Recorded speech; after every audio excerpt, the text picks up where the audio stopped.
Evet, sayın misafirlerimiz, değerli milletvekili arkadaşlarım, sevgili eş genel başkanımız, grup toplantımıza hoş geldiniz. Hepinizi saygıyla, sevgiyle selamlıyorum. Bugün aramızda pandemi sebebiyle çok sınırlı sayıda konuklarımız var. Onları sizlerle paylaşmak istiyorum. Çankaya İlçe Eş Başkanımız Ramazan Karakoç ve ilçe yöneticilerimiz aramızda. Hoş geldiniz demek istiyorum. Yine Urfa, Suruç'tan ailelerimiz var. Onlara da hoş geldiniz, sefa getirdiniz diyorum. Ve Patnos Belediye Eş Başkanımız Emrah Kılıç, hoş geldiniz. Şimdi de grup konuşmasını yapmak üzere sevgili eş genel başkanımız Mithat Sancar'ı kürsüye davet ediyorum.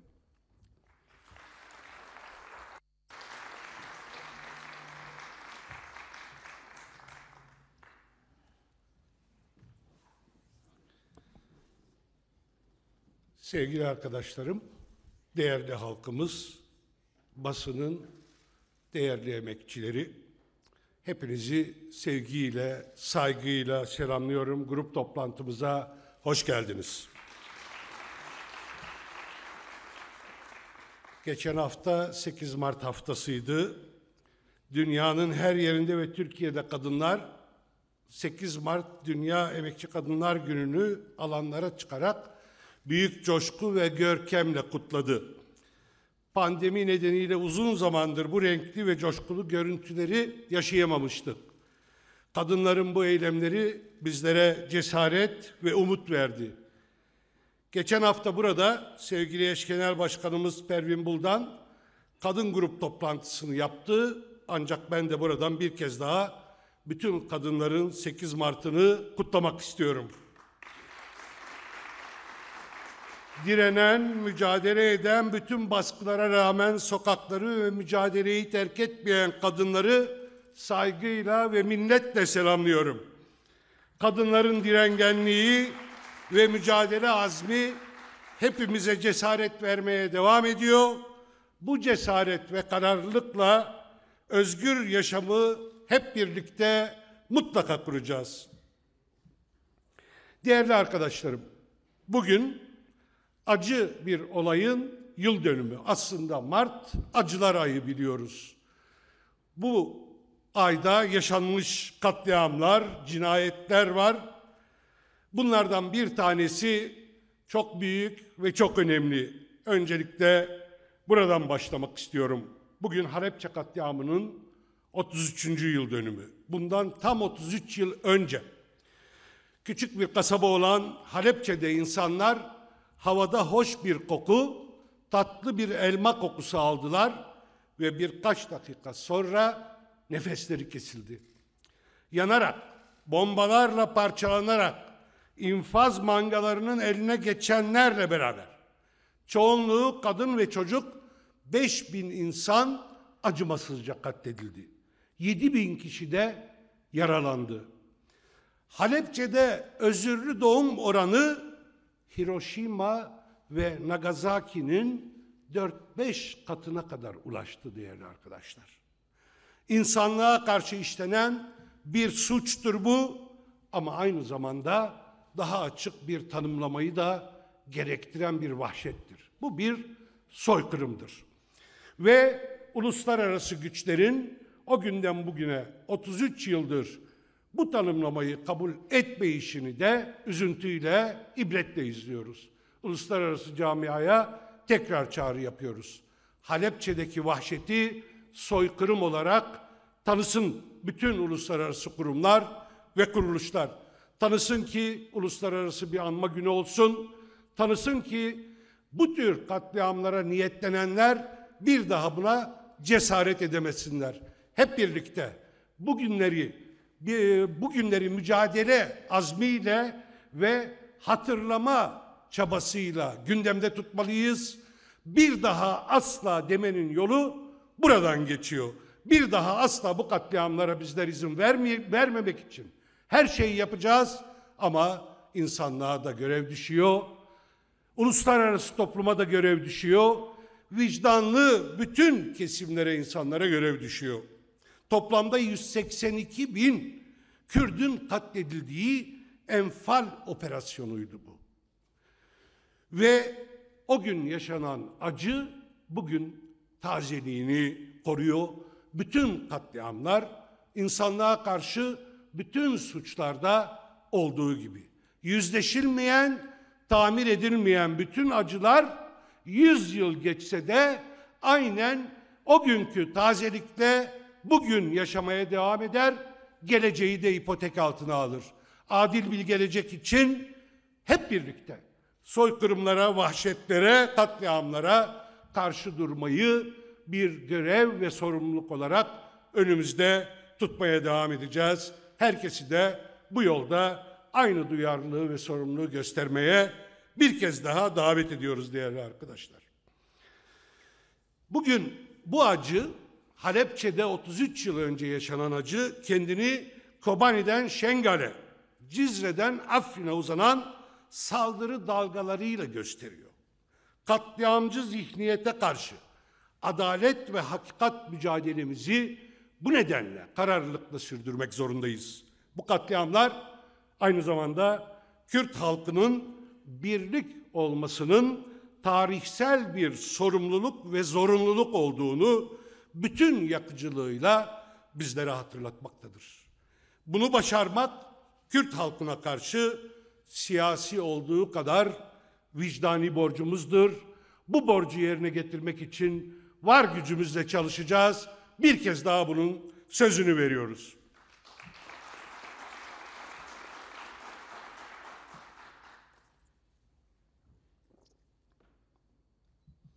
Evet, 16 Mart aynı zamanda Beyazıt katliamının yıl dönümüdür. Yüzleşilmeyen, hesabı sorulmayan bu katliamların ardında yatan zihniyet fırsat buldukça hemen tekrar devreye giriyor. Bugünlere bakalım, yaşadığımız ortama bakalım. O günün zihniyetini canlandırmaya çalışanların nasıl büyük bir pervasızlıkla ve cüretle hareket ettiklerini açıklıkla görebiliriz. O nedenle 16 Mart katliamını da aynı şekilde hafızalarda canlı tutmak ve bir daha tekrar etmemesi için hep birlikte mücadele yürütmek zorundayız. O katliamda hayatını kaybeden bütün insanlara da buradan bir kez daha saygıyla, rahmetle anıyorum. Değerli arkadaşlar, bugün bu hafta pandeminin 1. yılını doldurduk. Bütün dünyayı kasıp kavuran bir salgının 1. yılı geride kaldı. Pandemide de hayatını kaybeden milyonlarca insanı buradan rahmetle anıyorum. Bütün insanları, ama özellikle bu zorlu mücadelede hiç tereddüt etmeden en büyük fedakarlığı yapan bütün sağlık emekçilerini buradan bir kez daha saygıyla ve minnetle ve sevgiyle selamlamak istiyorum. İyi ki varsınız sevgili emekçiler.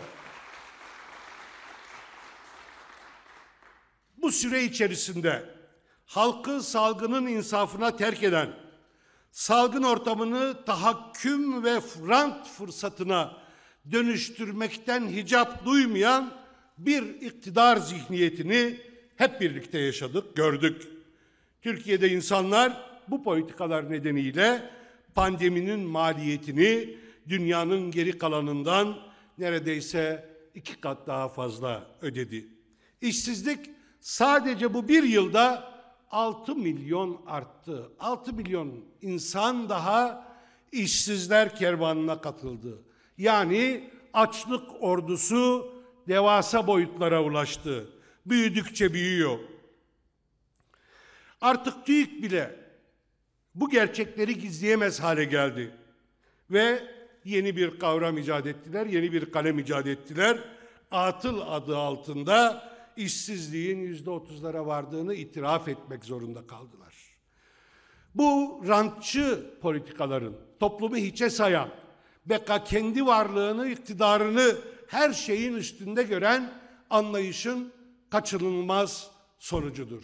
Biz buna karşı halka esas alan, halk sağlığını merkezine yerleştiren, toplum sağlığını her açıdan önemseyen ve koruyan bir anlayışı savunuyoruz. Bu süre içinde bu anlayışımıza uygun olarak elimizden gelen çalışmaları yürüttük. İktidar bunları bile engellemeye çalıştı. Çünkü dertleri her şeyden bir fırsat yaratmaktır. Değerli arkadaşlar, sık sık söylüyorum. Ortada büyük bir sorun var. Bu sorun esasen siyasidir. Bu doğrudur. Fakat sadece siyasi olarak nitelemek yetmiyor. Ortada büyük bir ahlaki sorun var. Bir çürümüşlük, bir yozlaşma hali var. Sefaletten kendine menfaat çıkarmaya çalışan zihniyet bu ülkede her yere sinmiş durumda. İşte en büyük tehlike budur değerli arkadaşlar.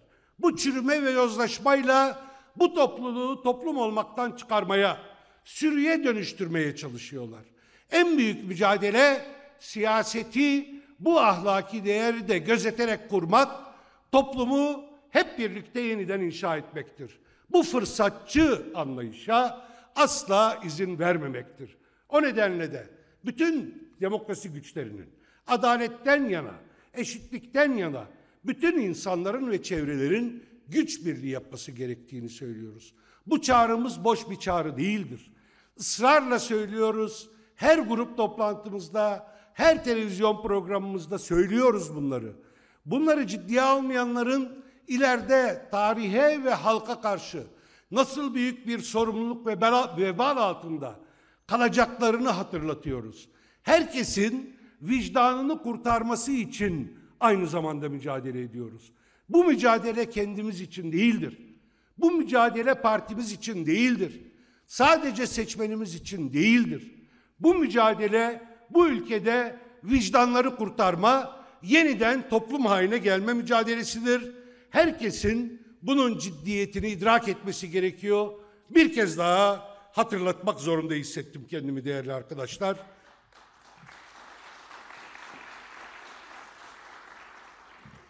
Evet, pandemi sürecini bu şekilde yöneten, kötülükle, kötücüllükle yöneten iktidar yüzünden binlerce esnaf kepenk kapattı.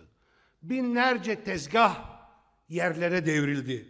İnsanlar artık aş bulamıyor, iş bulamıyor. Arkadaşlarımızın yürüttüğü bir kampanya var partimiz adına. İş ve aş kampanyası, aş ve iş kampanyası. Gittiğimiz her yerde feryatları canlı canlı görüyoruz. İnsanların temel gündeminin ne olduğunu yüz yüze, dokunarak, temas ederek, sohbet ederek görüyoruz, yaşıyoruz. Pandemi işte bunu da katmerledi, bunu da kat kat ağırlaştırdı değerli arkadaşlar. Bunun esas sebebi bu rantçı, bu fırsatçı, bu bencil iktidar anlayışıdır. Bugün bu ülkede her 10 kişiden 7'si borçlu yaşıyor. Borç batağına sürüklenen bir ülke yaratıldı. Halkı, esnafı, emekçiyi desteklemeyi bir kenara bırakalım. Son bir yılda her şeye neredeyse %100 zam yapıldı. Bu iktidar bu bir yılda sadece ekonomiyi değil, aynı zamanda eğitimi de çökertti. Uzaktan eğitim sürecinde EBA erişim sistemine ülkedeki birçok öğrenci yoksulluktan, altyapı yetersizliğinden ve daha birçok nedenden dolayı ulaşamadı. Öğrenciler EBA sistemine ulaşabilmek için evlerinden kilometrelerce uzağa yürüyerek internetin çekeceği yer aradılar. Evet, yetkililer de çıkıp eğitim sürecinde hiçbir aksaklık yaşanmadı ya da yetersizlikler giderildi gibi açıklamalar yapıyorlar. Bunlar insanlarla alay etmekten başka bir anlama gelmiyor arkadaşlar. Ama insanlarımız kendileriyle alay edildiğini de görüyorlar. Ve bunun bedelini, bunun sonucunu, faturasını bu iktidara mutlaka çıkaracaklardır. Bundan hiçbir şüphemiz yok değerli arkadaşlar. Her gün tablolar açıklanıyor Covid ile ilgili. Bu tabloların tek bir anlamı var. Kötü yönetimin itirafı. Neresinden bakarsanız bakın, vahim bir durumun sergilenmesi, itirafı söz konusudur. Sadece Covid vakaları ile ilgili tabloda değil bu durum. Mesela insan hakları eylem planı açıklıyorlar. Bu planın bana göre tek anlamı var, bize göre.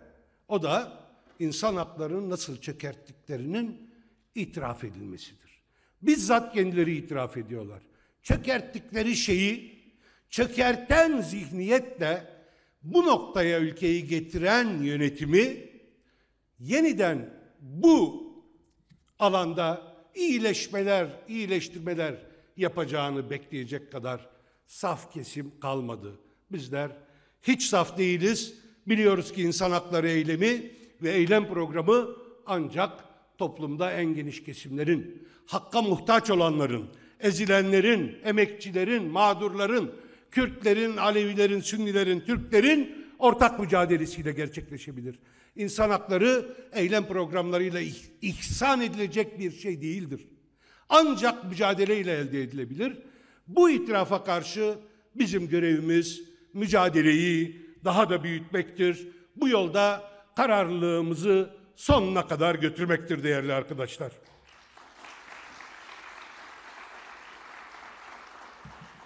Aynı şey ekonomi reform eylem planı için de geçerlidir. Orada da planı okuduğunuzda gördüğünüz tek şey, biz ekonomiyi çökerttik, işte size itirafı. Nasıl çökerttiğimizi de ilan ediyoruz. Peki niye çökerttiniz? Değerli arkadaşlar, itiraf değerli bir şeydir. Önemli bir şeydir. Hem insani hem siyasi açıdan sonuçlar doğurma potansiyeli olan güçlü bir eylemdir. Ama eğer gerçekten itiraf eden yaptığının sorumluluğunu siyaseten ve ahlaken ve vicdanen üstleniyorsa, eğer böyle bir sorumluluk üstlenme edimi yoksa itirafta, o itiraf sadece bir pişkinlik göstergesi, bir yüzsüzlük ifadesi olarak anlaşılabilir. Bunun ötesinde bir anlamı yoktur. İtiraf etsinler, nasıl bu noktaya gelindiğini de tek tek anlatsınlar. Biz anlatıyoruz, onlar da kabul etsinler. Kabul etmek düzeltmenin ilk adımıdır ama bunu yapmıyorlar. Neden? Çünkü bu düzenden vazgeçemezler. Bu düzen kendi iktidarlarının bekası için vazgeçemeyecekleri imkanların olduğu bir düzendir. Yandaş sermayeyi güçlü tutmak zorundadırlar. Ancak bu şekilde yürüyebilirler. Her gün yalanlarını yaymak için yandaş medyayı ayakta tutmak zorundadırlar. Bunu da ancak rant ekonomisiyle yapabilirler, yandaş ekonomisiyle yapabilirler. O nedenle itirafları sadece göz boyamadır ama zaten itiraf demiyorlar buna. Bu planlardan halkın yararına, bu toplumun geleceği için hiçbir şey çıkmayacağını, tam tersine bu zulüm ve talan düzeninin devam edeceğini açıklıkla görelim ve söyleyelim. Tekrar söylüyorum buradan, bunu değiştirmenin yolu hep birlikte toplum için ekonomi, toplum için sağlık, toplum için eğitim ve bütün kamusal faaliyetlerin toplum için planlanması ilkesine dayanmak gerekiyor. Bunun mücadelesini yürütmek gerekiyor. Hep birlikte bunun mücadelesini yürütmedikçe bu talan ve yalan düzeni varlığını sürdürecektir. Biz de diyoruz ki hayır, bu böyle gitmeyecek, mutlaka değişecek, mutlaka değiştireceğiz.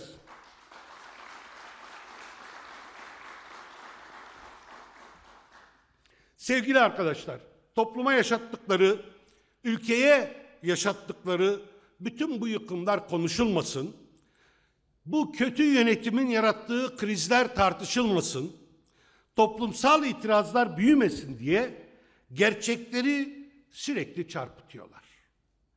Niye yapıyor iktidar bunu? Çünkü 10 milyon işsizin konuşulmasını istemiyor. Nasıl yapıyor? Evet, bize saldırarak. HDP üzerinden, Kürt sorunu üzerinden toplumu kutuplaştırarak, muhalefeti ayrıştırarak yapmaya çalışıyor bunu. 10 milyon işsiz konuşulmasın diye milletvekillerimizle ilgili fezlekeler gündeme sokuluyor. Herkesin bununla meşgul olmasını istiyorlar. Kapanan iş yerleri konuşulmasın diye HDP'nin kapatılmasını tartıştırıyorlar. Artan zamlar, vergiler ve hayat pahalılığı konuşulmasın diye sürekli düşmanlar ve tehditler üretiyorlar. İç düşmanlar, dış düşmanlar, iç tehditler, dış tehditler kurguluyorlar. İşsizliği, enflasyonu, doları düşüremediklerinde hemen kendi kontrollerindeki yargıyı, polisi devreye sokuyorlar. Partililerimize ve toplumsal muhalefete yönelik operasyonlar yürütüyorlar. Toplumsal desteklerin her geçen gün eridiğini gördükçe bu kez seçim kanunlarıyla oynamaya başlıyorlar. Hep söylüyoruz, tekrar söylüyorum. Bir iktidar seçim kanunlarıyla oynama ihtiyacı duymaya başlamışsa bu da bir başka itiraftır. Biliyor ki kaybetmiştir. Biliyor ki artık halkın desteğiyle iktidarını sürdüremeyecektir. O zaman halkın desteği olmadan da çoğunluğu nasıl elde ederim diye hesaplar, fitneler, cinlikler peşinde koşmaya başlarlar. Ne yaparlarsa yapsınlar.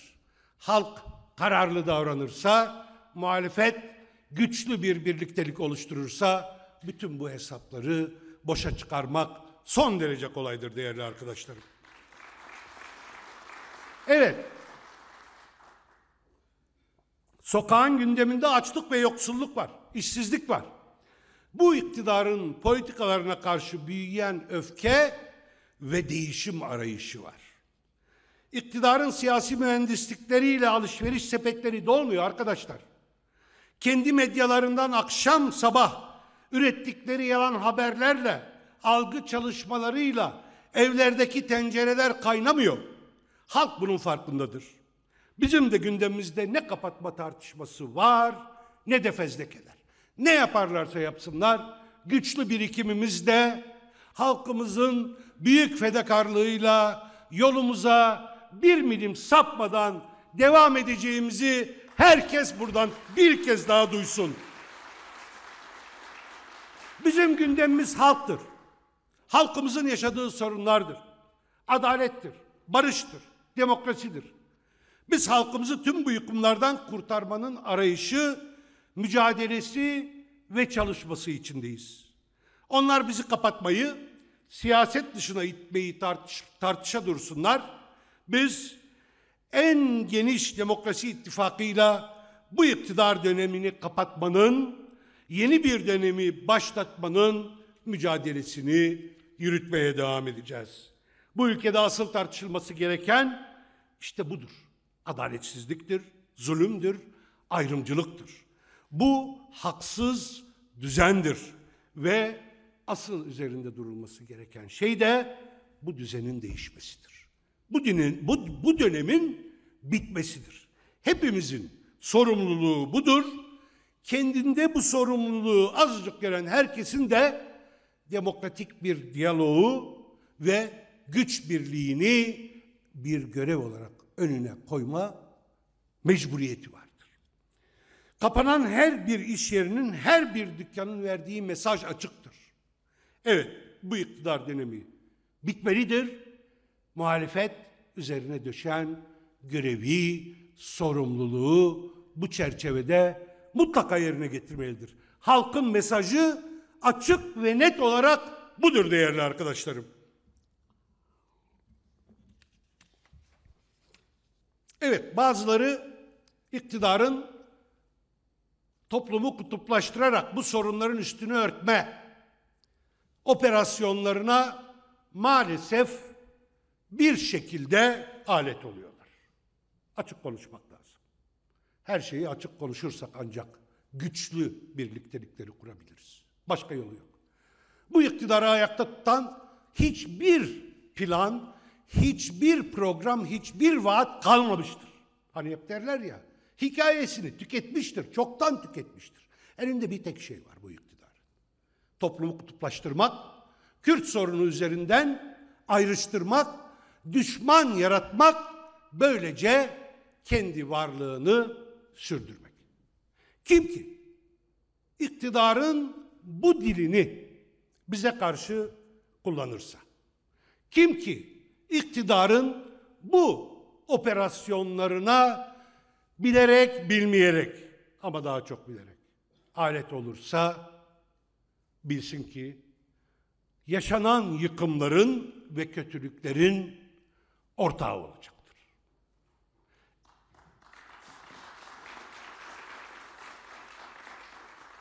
Halkımız bunu görür, bunu bilir, bunun değerlendirmesini yapar ve sonucunu da herkese gösterir. Herkes sorumlu davransın.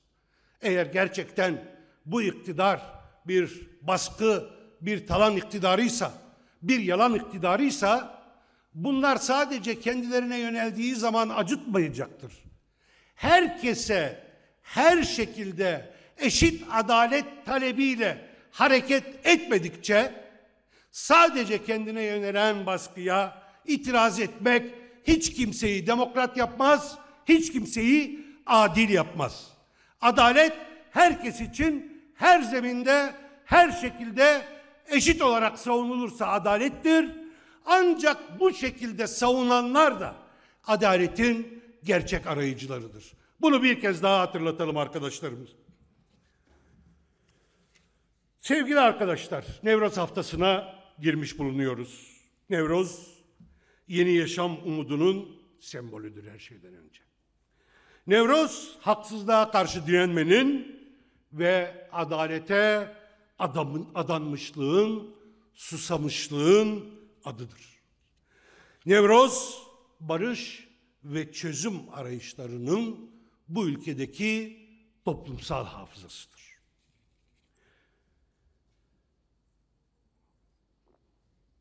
Nevroz, bu ülkede durmadan tekrarlanan çoklu krizlerin kaynağına inme fırsatı yakaladığımız çok değerli bir gündür. Eğer bu sorunların kaynağına inemezsek, bu ülkede bu bozuk ve kötü düzenden, bu adaletsiz, bu zulüm düzeninden çıkmamız mümkün olmaz arkadaşlar. Bu acılı topraklar, burada yaşayan kadim halklar 100 yıldır adil bir barışın peşindedir. Adil bir barışın hayalini kuruyor. Adil bir barışın özlemini çekiyor. Adil barış kurulamadığı için bu topraklar neredeyse bir asırdır çatışmaların, kan ve gözyaşının, darbelerin, hukuksuzlukların, adaletsizliklerin acısını yaşıyor. Barışı engelleyen, barış imkanlarını ortadan kaldıran her politikanın bedelini ne yazık ki halklar ödüyor. 2013 Nevroz'unu bu çerçevede mutlaka ve her zaman hatırlatmak gerekiyor. O tarihi önemdeki kalabalığı, o tarihi büyüklükteki kalabalığı ve oradan verilen tarihi mesajları hep birlikte hatırlamak ve hatırlatmak bir görevdir değerli arkadaşlar. Bir çözüm süreci vardı ve çözüm süreci iktidarın hesapları yüzünden bitirildi. Masanın devrildiği bu 6 yılda bedeli çok ağır oldu bu gidişatın. Her şey ters yüz oldu. Ortada ne demokrasi kaldı ne de hukuk ve adalet. 6 yıl önce ne tartışıyorduk? Silahların ebediyen susmasını konuşuyorduk. Ve 2013 Nevroz'u bunun çerçevesini, yolunu gösteren önemli bir çağrıyla yapılmıştı, kutlanmıştı. O meydanda okunan o çağrı bugün yine ve yeniden önümüzde durmak ve yeniden sahiplenilmek zorundadır. Devrilen masa çünkü her anlamda çökertilen bir Türkiye tablosu yarattı. Bizlerin görevi çökertilen Türkiye'nin ya da bu çöküntünün, çöküşün nedenlerini iyi görmek ve bu çöküşten çıkmanın yollarını birlikte aramaktır. Adil barış talebi zayıflık değildir. Bazen öyle yansıtırlar. Adil barış talebi korkaklık değildir. Adil barış talebi taktik bir hamle değildir. Barış istemek bu ülkede her zaman cesaret işi olmuştur. Barış için mücadele etmek her zaman bedel gerektiren bir yol olmuştur. Bunu biliyoruz. O nedenle barışı isterken de adresimizi doğru belirlememiz, sesimizi, sözümüzü doğru kurmamız gerekiyor. Biz bugün bütün bu yıkıntının sorumlusu olan iktidardan beklemiyoruz barış. Eğer Kürt sorununda çözüme doğru yol alacaksak ve bu şekilde adil barışı sağlayacaksak bunun adresi artık bizatihi toplumun kendisidir. Ve demokrasi güçleridir. Ve muhalefettir. Herkes, muhalefet, demokrasi güçleri önlerine bir demokratik çözüm ve adil barış programı koymak zorundadırlar artık. Boş, manipülatif tartışmalarla kaybedecek vaktimiz yok. Gerçekten bu ülkede silahların susmasını istiyorsak, biz istiyoruz. Biz bunun için varız. O zaman herkes sorumluluğunu yerine getirecek somut adımlar atmalıdır. Barış bir ihsan olarak görülemez. İktidarlar barışı topluma bir lütuf olarak görme eğilimindedir. Oysa barış aşağıdan yukarıya kurulacak bir süreçtir. Bir inşa sürecidir. Ve ancak toplumsal güçlerin büyük dayanışması, emeği ve cesaretiyle bu yolda yürünebilir.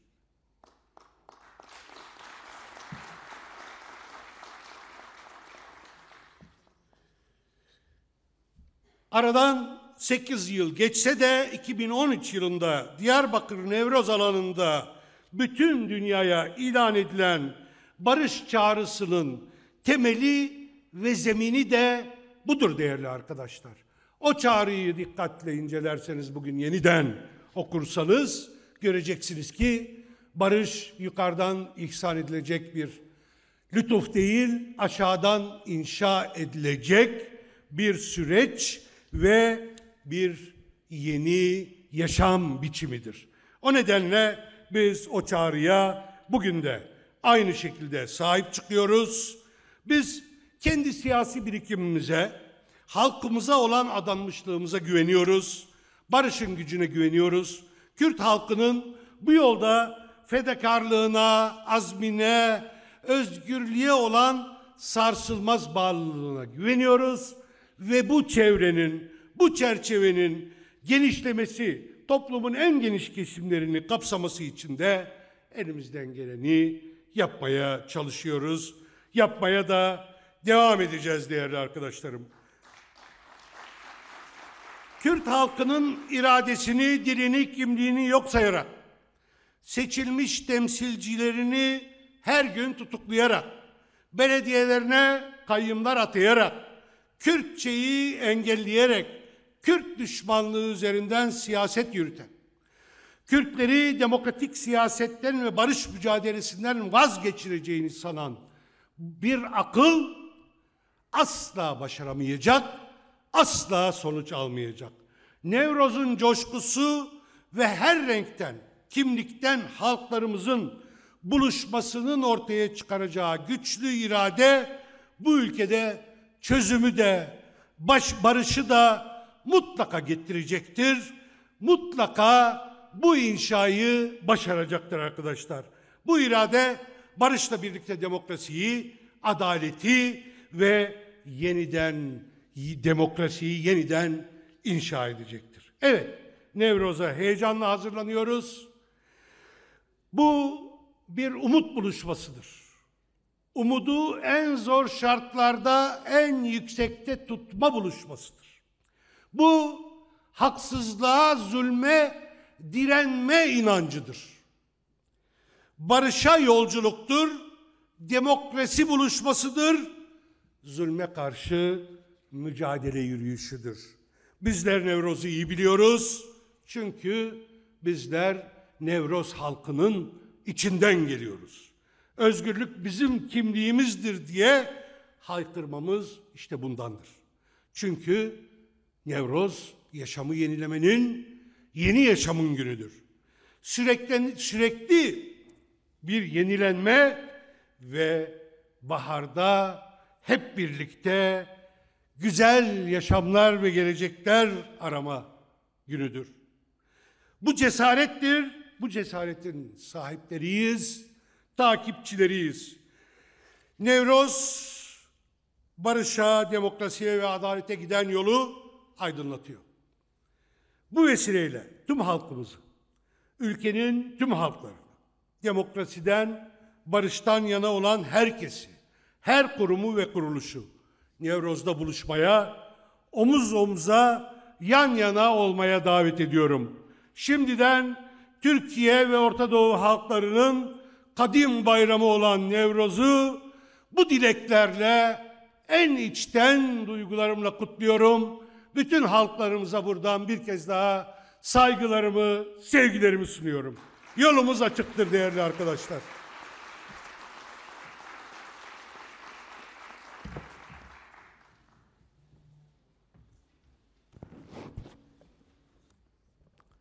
Eş başkanımıza çok teşekkür ediyoruz. Grup toplantımız burada sona ermiştir. Hepinize iyi bir hafta, güzel yarınlar diliyorum. Teşekkür ediyorum.